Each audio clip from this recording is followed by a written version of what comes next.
Well, hello there, ladies and gentlemen. This is Ray Dolan from Mullingar, in Mullingar, but not exactly, because today we're in Kilconnell and in a very, very special place. It's just outside Ballinasloe, and you could say it's a fairy ground area, but I mean, there's a lot going on here.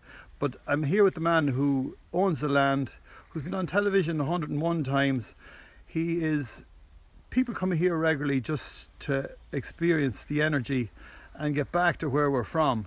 But we'll just bring Pat in here. Pat Noone is his name. Pat, how's it going? How you doing? How's you keeping? How's things? Things are great. Pat, the first time I seen you was on the YouTube or Facebook, and I says, I'm going to chat to that man.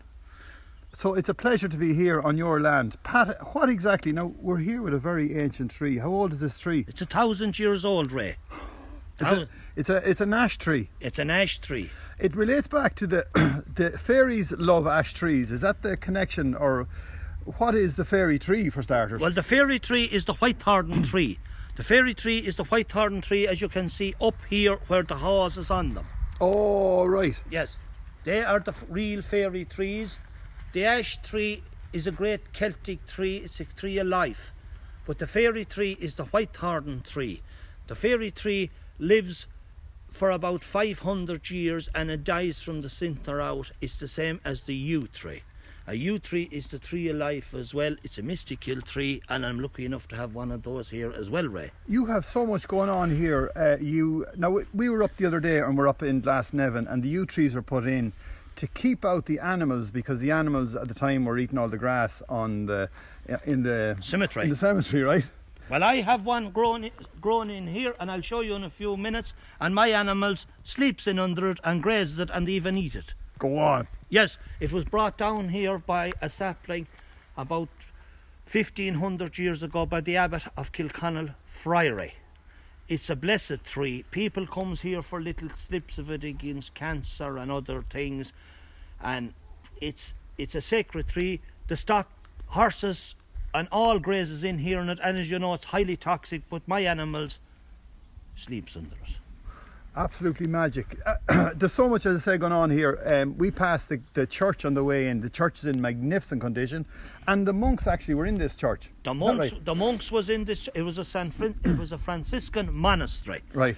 And they came down here to this old house as a rest house and stayed here as well. I'm lucky enough to have it. Yeah. And I want to. My big thing is to get somebody to fund it, to do it up as a healing house and a house of retreat, and for artists and that. I don't have the money. I'm only 4 kids and a small farmer. But anyone that has money to spare, I would love to see them do this up as a healing house for the people that's sick and wants to come here. Now, a lot of people don't understand the fairies. What exactly is the fairies? The fairies is... The fairies was in Ireland before us humans came here. Okay. They were here before us humans came here. Us humans went in partnerships with the fairies at the beginning. Okay. But as we humans do, we trick the fairies, not the fairies tricking us. So we're gone ahead of them. Okay. As we think. Yeah. But we don't have any powers off them what they have. Luckily enough, my people is in contact with the fairies before I was, and I'm a healer as well, and I have the healing powers off them. And the fairies is really keeping the land sacred, showing farmers how to farm the way they should be, not polluting the place and destroying our great, beautiful country. Our great, beautiful country. And a question for you. Your father was here, your grandfather was here. It goes back into many, many years. The railroad cut through the middle of the land. And I says to you, did that affect anyone? And you says, well, the Queen was here at the time, and she made her decisions. But I asked you about the fairies. Were the fairies upset? The fairies was very upset. Yeah. They were upset for 100 years after it, or maybe more. Right. But luckily enough, when I started doing this here and was in contact with them, they told me to get out there and get public about it. Don't be shy. Fairies was treated for a long, many years in Ireland with contempt and fear.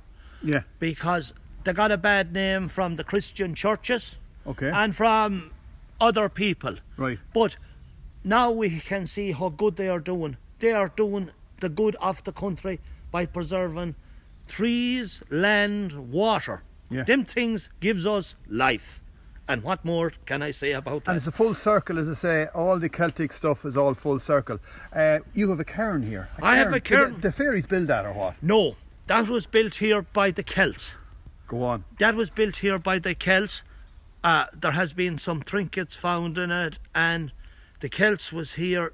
They found 7 haliberts when they were putting the railway through here. What's a halibert? A halibert is a ceremonial sword used by the Celts, still used today by the Pope's Guard. It hung on your shoulder on a ritual. They were the biggest haliberts found in Ireland. They're in a London museum where everything that's any good was taken out of Ireland. The English brought them. But on saying that, I had a representative of the Queen of England came here to look at this place. So like what? It's all coming around. It's all coming around. Yeah. They came as conquerors at one stage. Now they're coming for healings. So there you go. We, as I say, we have everything in our country. We have a magnificent country. You left this for a while. I mean, your generations, going back generations, kept it going. People called the house. Your father bring them for a walk around the area. Tell them stories about so much history that's involved in just this small place. You left. Why'd you leave?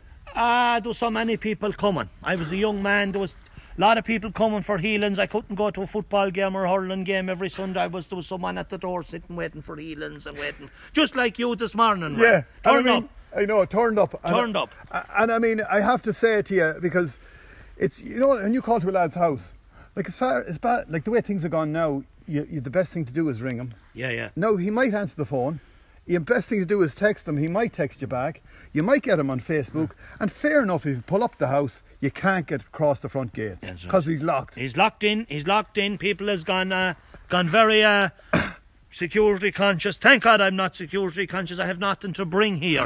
Only grass and lovely wet damp soil. It's great soil. It's great soil. Well, I have to hand it to you. Thank you very much for allowing us into this beautiful area with the fairies on this historic area, and as well as that, for giving us wellies. No problem. Anytime, Ray, and anyone that wants to come, I'd quite welcome them. Thank you very much, and thank you for all this, and thank you to the fairies.